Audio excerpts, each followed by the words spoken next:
বর্তমান সময়ে যারা রাজ করতেছে বলে নিজেদের দাবি করে, সেই সংগঠনের খপ্পর থেকে বাঁচানোর জন্য সাহেব কিবলা রহমতুল্লাহ আলাইহি তালামিজ ইসলামিয়াকে প্রতিষ্ঠা করেছিলেন এবং এই প্রতিষ্ঠা করতে পেরেছিলেন বলে আজকে এই সময়ে দাঁড়িয়ে আমরা ঢাকা বিশ্ববিদ্যালয়ে ইয়া নবী সাল্লাল্লাহু আলাইহি গর্জন তুলতে পারি। আমরা দেখতহীন ভাষায় বলতে চাই, আল্লাহ রাসূলের সম্মানকে নিয়ে তুমি যা কিছুই হও না কেন, কোন ব্যক্তি যদি আল্লাহ রাসূলের সম্মানকে নিয়ে কটাক্ষ করে, আমরা চেয়ে কথা বলবো না।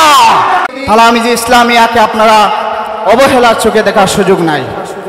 এই সংগঠন ইতিহাস ত্যাগের ইতিহাস, এই সংগঠনের ইতিহাস সংগ্রামের ইতিহাস, এই সংগঠনের ইতিহাস রক্তচরণের ইতিহাস। তালামিজ ইসলামিয়াকে অবহেলার চোখে দেখবেন না, তালামিজ ইসলামিয়াকে রক্তচক্ষু দেখাবেন না। তালামিজ ইসলামিয়া এক আল্লাহ ছাড়া কারো রক্তচক্ষুকে ভয় পায় না। সুপ্রিয় উপস্থিতি, আজকের এই অনুষ্ঠানে আমি শ্রদ্ধাভরে স্মরণ করছি আমাদের পীর ও মুর্শিদ শামসুল উলামা হযরত আল্লামা ফুলতলি সাহেব কিবলা রহমতুল্লাহ আলাইহি, যিনি শুধুই বাংলাদেশের নয় বরং ভারতীয় উপমহাদেশের ইতিহাসে ছিলেন এক অতুলনীয় ব্যক্তিত্ব, এক অনুসরণীয় ব্যক্তিত্ব। আমরা যদি তার তাসাউফের সিলসিলার দিকে যদি আমরা তাকাই, তাহলে দেখতে পারবো তিনি ছিলেন একজন পরিপূর্ণ ওলি এবং একজন পরিপূর্ণ মানুষ। কিভাবে?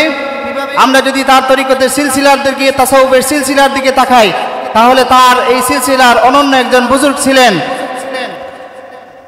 শাইখুল হিন্দ শাহ আব্দুল আজিজ মুহাদ্দিসে দেহলভী রহমতুল্লাহ আলাইহি, যিনি ব্রিটিশ ভারতে বসে ব্রিটিশরা যখন এই ভারতীয় উপমহাদেশে শাসন করছিল, সেই সময়ে বসেও সেই ভারতীয় উপমহাদেশকে তিনি দারুল হারব হিসেবে ঘোষণা করেছিলেন। তার সেই সাহসিকতার যোগ্য উত্তরাধিকার হচ্ছেন আমাদের পীর ও মুর্শিদ আল্লামা ফুলতলি সাহেব কিবলা রহমতুল্লাহ আলাইহি। আমরা যদি দেখি, তার তরিকতের সিলসিলার অন্যতম বুজুর্গ ছিলেন আমাদের আধ্যাত্মিক চেতনার, ইমানি চেতনার প্রাণপুরুষ সঈদ আহমদ শহীদ বালাকোট আহমদ বেরলভী রহমতুল্লাহ আলাইহি, যিনি কবির ভাষায় সির দেগা নেহি দেগা মামা, আমাদের পীর ও মুর্শিদের তাসাউফের সিলসিলার এই অনন্য বুজুর্গ বালাকোটের জমিনে শির দিয়েছেন কিন্তু আমল বিসর্জন দেন নাই। তার সেই সিলসিলার ত্যাগের যোগ্য উত্তরাধিকার হচ্ছেন আমাদের পীর ও মুর্শিদ আল্লামা ফুলতলি সাহেব কিবলা রহমতুল্লাহ আলাইহি। আমরা যদি কেরাতের খেদমতের দিকে তাকাই, তার সিলসিলার অন্যতম বুজুর্গ ছিলেন হাদিয়ে মাঙ্গাল হযরত আল্লামা কারামত আলী জৌনপুরী রাহিমাহুল্লাহ, যিনি এই ভারত এবং আসাম এবং বাংলায় নিজের হাতে কোরআন লিখে লিখে মানুষকে কোরআন শিক্ষা দিয়েছেন। তার সেই খেদমত আমাদের পীর ও মুর্শিদের মধ্যে সিলসিলা অনুযায়ী চলে এসেছিল, যার অনন্য একটি খেদমত হলো দারুল কেরাতের এই খেদমত। সুপ্রিয় উপস্থিতি, তার এই সিলসিলার সমন্বয় হচ্ছে আমাদের পীর ও মুর্শিদ হযরত আল্লামা ফুলতলি সাহেব কিবলা রহমতুল্লাহ আলাইহি। তিনি তার জীবনের দিকে যদি আমরা তাকাই, সময়ে সময়ে এই বাংলাদেশ শুধু নয়, এই বাংলাদেশের প্রত্যেকটি কোণায় কোণায় আল্লামা ফুলতলি সাহেব কিবলা রহমতুল্লাহ আলাইহি তার খেদমতের অনন্য প্রতিষ্ঠা করে গিয়েছেন। শুধু তাই নয়, তিনি শুধুমাত্র কোরআন শিক্ষা দিয়েছেন এমন নয়, বরং এই দেশে যখনই কোনো বাতিল মতবাদ মাথাচাড়া দিয়ে উঠেছিল, কেউ যদি রাজপথে প্রকাশ্যে এর বিরোধিতা করে, তিনি ছিলেন আমাদের আল্লামা ফুলতলি সাহেব কিবলা রহমতুল্লাহ আলাইহি। আমরা ইতিহাস থেকে যদি তাকাই, ইতিহাসের দিকে যদি আমরা তাকাই, তাহলে আমরা দেখতে পারবো এই বাংলাদেশে সময়ে সময়ে ইসলামকে রক্ষা করার জন্য, এই দেশকে রক্ষা করার জন্য, এই দেশের মানুষকে রক্ষা করার জন্য আল্লামা ফুলতলি সাহেব কিবলা রহমতুল্লাহ আলাইহি রাজপথে সময় দিয়েছেন। এনজিও আন্দোলন, তসলিমা নাসরিন বিরোধী আন্দোলন, শাহজালাল রহমতুল্লাহ আলাইহি হলেন নামকরণ আন্দোলন সহ প্রত্যেকটি আন্দোলনে যিনি সামনে থেকে নেতৃত্ব দিয়েছেন, তিনি হচ্ছেন আমাদের পীর ও মুর্শিদ আল্লামা ফুলতলি সাহেব কিবলা রহমতুল্লাহ আলাইহি। আমরা তালামিজ ইসলামিয়ার কর্মীরা তার যোগ্য উত্তরাধিকার আমরা নিজেদেরকে দাবি করতে পারি না, কিন্তু আমরা নিজেদের গর্বিত কর্মী অনুভব করি যে আমরা ফুলতলি সাহেব কিবলা রহমতুল্লাহ আলাইহির কর্মী। সেজন্য আজকের এই সদস্য সম্মেলন থেকে আমাদের দায়িত্ব নিয়ে যাওয়ার প্রয়োজন রয়েছে। আমি আরেকটি জিনিস বলতে চাই, যে তালামিজে ইসলামিয়া প্রতিষ্ঠা হয়েছিল সেই 80-র দশকে। আল্লামা ফুলতলি সাহেব কিবলা রহমতুল্লাহ আলাইহি ছিলেন একজন দূরদৃষ্টি সম্পন্ন একজন ওলি। সেই ঝঞ্ঝা বিক্ষুব্ধ সময় রাজনৈতিক দিকে যদি আমরা তাকাই, সেই সময় কোনো সরকার ছিল না, তথাকথিত গণতান্ত্রিক কোনো সরকার ছিল না, বরং প্রেসিডেন্ট শাসিত সরকার ছিল। সেই সময়ে বর্তমান সময়ে যারা রাজ করতেছে বলে নিজেদের দাবি করে, সেই সংগঠনের খপ্পর থেকে বাঁচানোর জন্য সাহেব কিবলা রহমতুল্লাহ আলাইহি তালামিজে ইসলামিয়াকে প্রতিষ্ঠা করেছিলেন এবং এই প্রতিষ্ঠা করতে পেরেছিলেন বলে আজকে এই সময়ে দাঁড়িয়ে আমরা ঢাকা বিশ্ববিদ্যালয়ে ইয়া নবী সাল্লাল্লাহু আলাইহি গর্জন তুলতে পারি।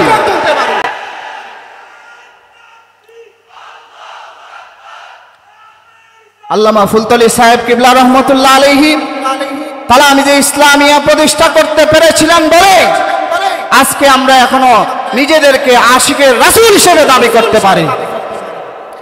সেদিন একজন ব্যক্তির সাথে কথা হয়েছে, আমার ব্যক্তিগতভাবে কথা হচ্ছিল। তিনি বলছেন যে আমি বাংলাদেশে অনেক সংগঠন দেখেছি, সেখানে কিছু না কিছু দুর্বলতা রয়েছে, কিন্তু তালামিজে ইসলামিয়ার কর্মীদের আমি বলতে পারি না যে ইমানের ক্ষেত্রে তাদের কতটুকু অগ্রগণ্য, তারা কতটুকু অগ্রগণ্য, আমলের দিক থেকে তারা কতটুকু অগ্রগণ্য, আদবের দিক থেকে তারা কতটুকু অগ্রগণ্য জানি না, কিন্তু তাদের মধ্যে যে আমি ইশকে রাসূল পেয়েছি এটা আমি কোনো সংগঠনে পাই না। আমি তার সাথে সুর মিলিয়ে বলেছিলাম যে আপনার কথার সাথে আমি একমত। তালামিজে ইসলামিয়া শুধু ইশকে রাসূলকে লালন করে না, বরং আল্লাহ রাসূল সাল্লাল্লাহু আলাইহি ওয়াসাল্লামের মহব্বতে নিজের জীবন বিসর্জন দিয়ে দিতে পারে।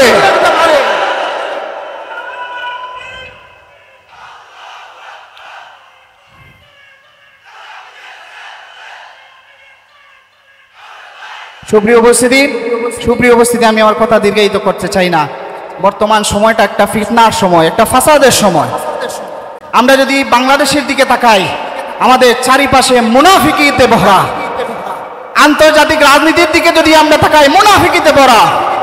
বর্তমান সময়ের দিকে তাকালে আমার বারবারই একটি আয়াতের কথা মনে হয়। রাসূল সাল্লাল্লাহু আলাইহি সাল্লামের কাছে মুনাফিকরা আসতো এবং তাকে নানা রকম প্রশংসাসূচক বক্তব্য বলতো। তখন আল্লাহ রাসূল সাল্লাল্লাহু আলাইহি ওয়াসাল্লামকে স্মরণ করি আল্লাহ রাব্বুল আলামিন পবিত্র কালামে পাকে বলেছিলেন, ইযা জাআকাল মুনাফিকুনা ক্বালু নাশহাদু ইন্নাকা রাসূলুল্লাহ ওয়াল্লাহু ইয়ালামু ইন্নাকা রাসূলুহু ওয়াল্লাহু ইয়াশহাদু ইন্নাল মুনাফিকুনা লাকাযিবুন। যে ইয়া রাসূলুল্লাহ, হে আমার হাবিব, মুনাফিকরা আপনার কাছে এসে বলে আপনি আল্লাহর রাসূল এবং আল্লাহও জানেন যে আপনি আল্লাহর রাসূল, কিন্তু তাদের ভিতরে যে মুনাফিকি রয়েছে, আল্লাহ শেষে বলছেন আল্লাহু ইয়াশহাদু ইন্নাল মুনাফিকিনা লাকাযিবুন। আল্লাহ নিজে সাক্ষী দিচ্ছেন মুনাফিকরা হচ্ছে মিথ্যাবাদী। আমরা আজও বাংলাদেশের এই অলিতে গলিতে সেই সকল মুনাফিকদের আনাগোনা দেখতে পাই। আমরা দেখতহীন ভাষায় বলতে চাই, আল্লাহ রাসূলের সম্মানকে নিয়ে তুমি যা কিছুই হও না কেন, কোন ব্যক্তি যদি আল্লাহ রাসূলের সম্মানকে নিয়ে কটাক্ষ করে, আমরা যে কথা বলবো না।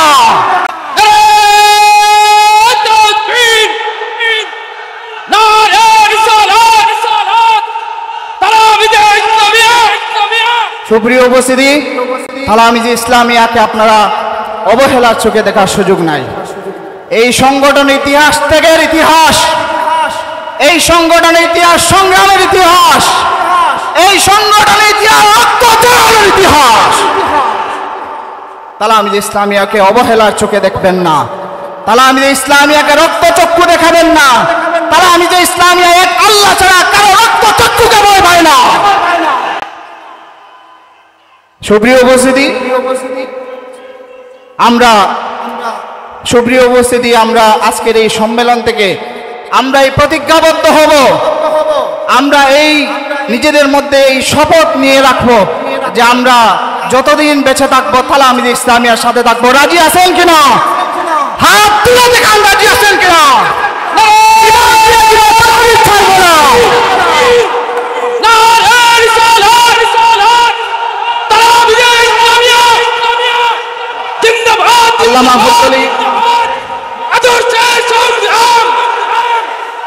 আল্লামা ফুলতলি সাহেব কিবলা রহমতুল্লাহ আলাইহি তার কোনো ব্যক্তিজনকে আমাদের কাছে দিয়ে যান নাই, বরং আমাদের কাছে যেটি দিয়ে গেছেন সেটি হচ্ছে আল্লাহ রাসূল সাল্লাল্লাহু আলাইহি ওয়াসাল্লামের উসওয়ায়ে হাসানা, তার আদর্শ আমাদেরকে দিয়ে গেছেন।